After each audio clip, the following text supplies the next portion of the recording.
The Chicago Bulls get their first win against the Philadelphia 76ers when Joel Embiid is active and playing in a game that was a very much a playoff atmosphere type game. The Bulls did make some mistakes, but they were able to counteract those mistakes and play well enough down the stretch to win this game. We're going to talk about that win. We're going to talk about what it means and how the Bulls can build off that momentum. And unfortunately, we're also going to talk about Lonzo Ball officially having his cartilage replacement surgery and what that means for the outlook for his future. We're going to get into all that and more right after this.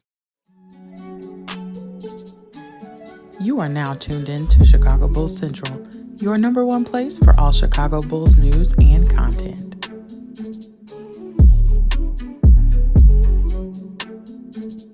What's going on, Bulls fans? Welcome to another episode of Chicago Bulls Central. And right off the top, if you want to follow me, you can do so at CEO Haize, at CEO Haize. But let's talk about these Bulls and them getting a win over the Philadelphia 76ers. This was a fun game to watch. And the box score will never really bring together just how much of a back and forth battle this game was. This felt like a game where it was two teams giving each other slobber knocker punches and one refused to go down, right?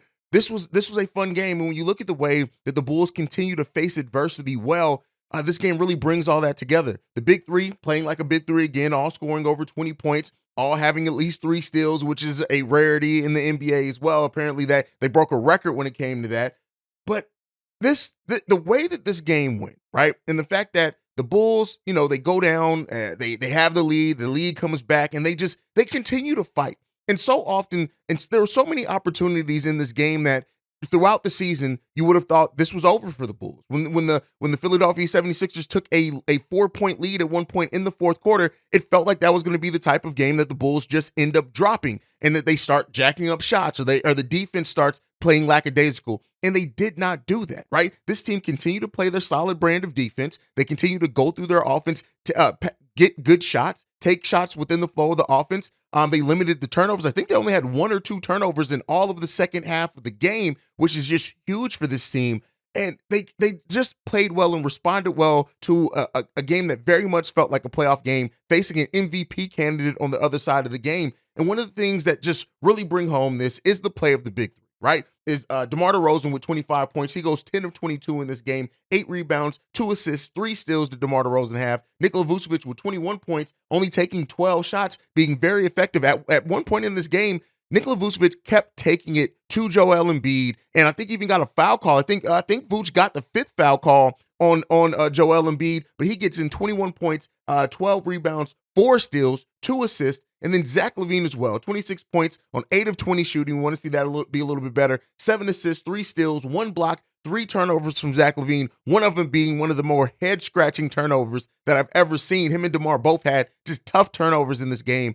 But overall, this team just they took the adversity and they responded to it well. And you saw that this was a team that, for once, I can look at this Bulls team and say they refused to go down in this game, right? There are so many opportunities, so many times where even if the Bulls would have lost this game, yeah, it would have sucked. Yeah, we would have called out the mistakes and things that they made over the course of the game. But I think that the Bulls team did not get down on themselves. It never seemed like this team was worried about losing this game, if that makes sense. Like not to say that they were overconfident and just thought that they had it in the bag, but just the mental resiliency that they showed in this game was huge in this game. The defense that they played also in this game was it was a nice brand of defense. Yeah, both teams didn't shoot the ball too well. When you look at the Bulls shooting 41% overall from the field, the Philadelphia 76ers not shooting much better at 42%. Both teams were terrible from three-point range, being in the 20s as far as percentage from the three-point range. But this is a game where the Bulls lost the rebounding battle. They did win the turnover battle, so shout out to that.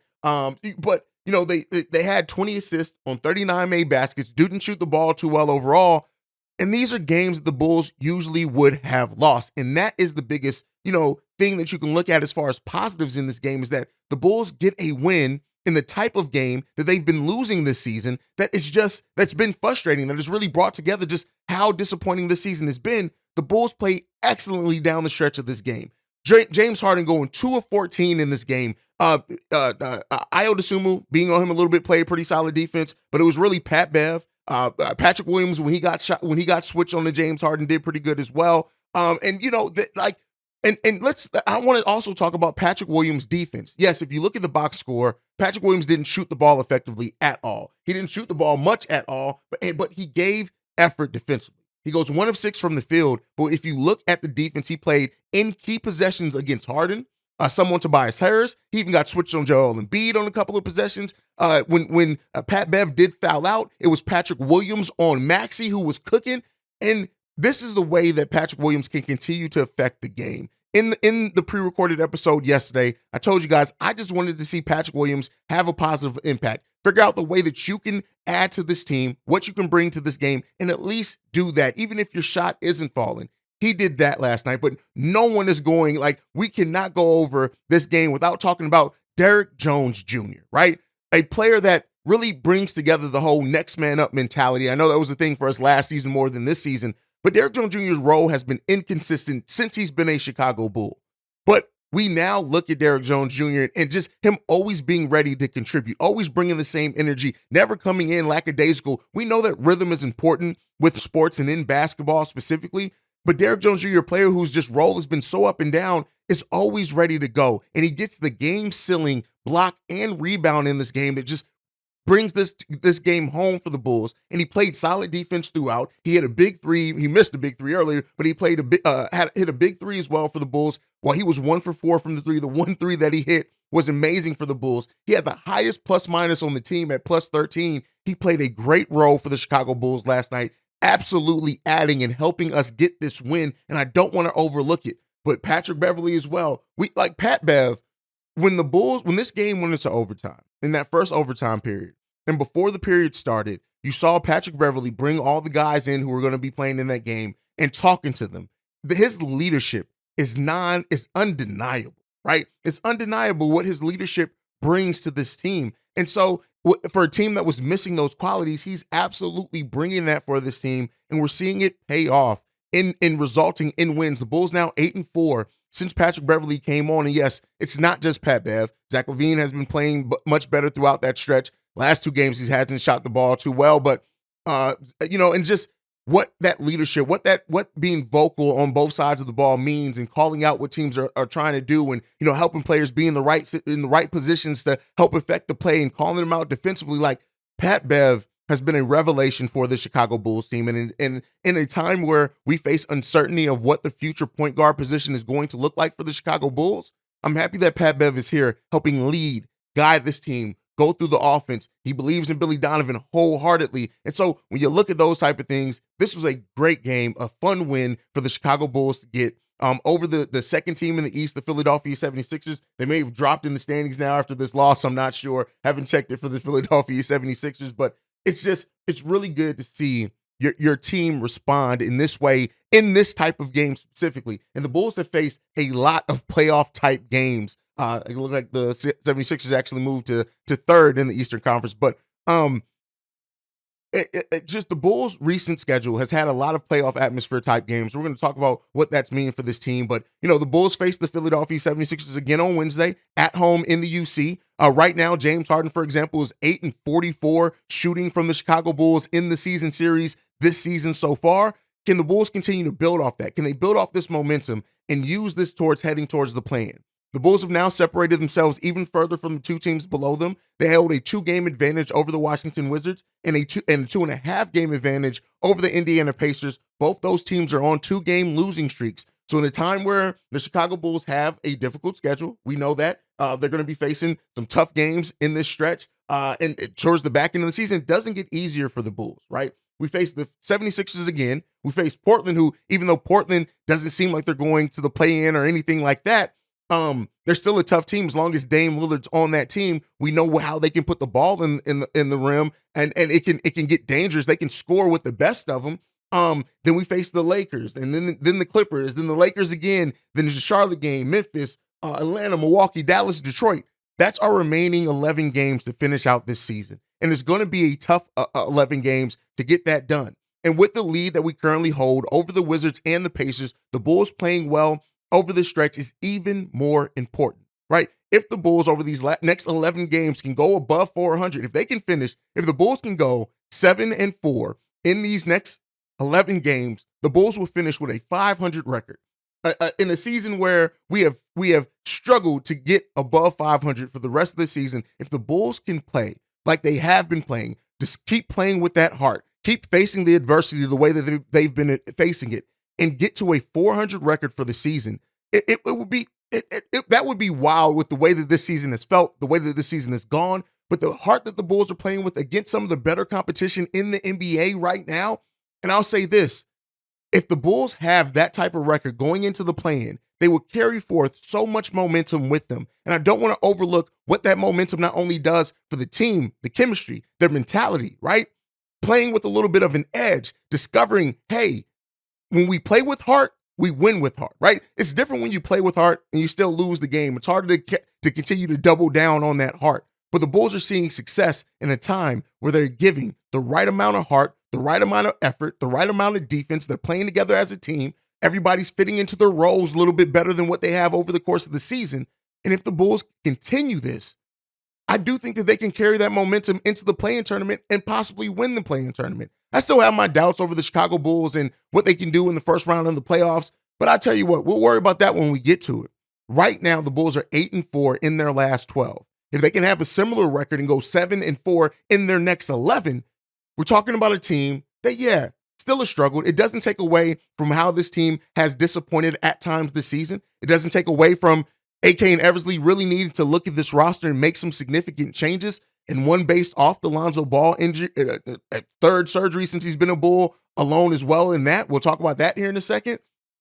But if the Bulls can continue to just play with this effort, if they can continue to execute at this level, if they can continue to just come together as a team and get healthier over the time. Javonte Green made his return in this game, and while he didn't play a lot of minutes, I don't even know if he took a shot in this game. The energy that he brought, you can tell that it was still there. It's going to take a little bit for him to get back, trusting that knee. He played 9 minutes last night. He registered a rebound and a steal. But getting Javonte Green back and having him go through these next 11 games to really get trust that knee again, get himself back in rhythm. Alex Caruso hopefully coming back. And if this team can ride out with the way that they're playing now to get back as close to 100% healthy as they can, man, the play-in tournament can be fun, and we can have postseason play that can be fun overall. But it really still is up to the Chicago Bulls to execute. It's up to them to get the wins that are necessary to bring that together.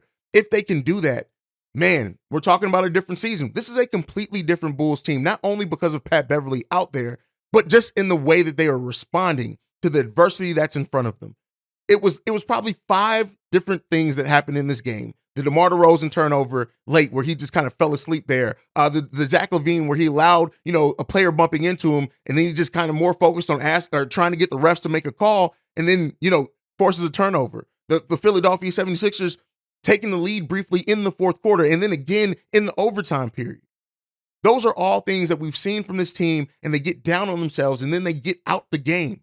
We're not seeing that anymore. And with that level of heart, with that level of determination, with that level of execution as well, hey, man, we'll see what the Bulls can do in the postseason. Now, yesterday, we also got an update that Lonzo Ball officially had his cartilage transplant surgery. And this was with a cadaver. So they took the cartilage out of a body and then put it into Lonzo Ball. And so this surgery, the biggest thing of concern here is that, hey, there hasn't been very many NBA players that have this surgery. I know I gave you guys the stats on another video over players and athletes that were able to return to a high level after having this surgery. There's only been 2 players in the NBA to have this surgery. One is Festus Ezeli, who did not and was not able to return to his NBA career at all.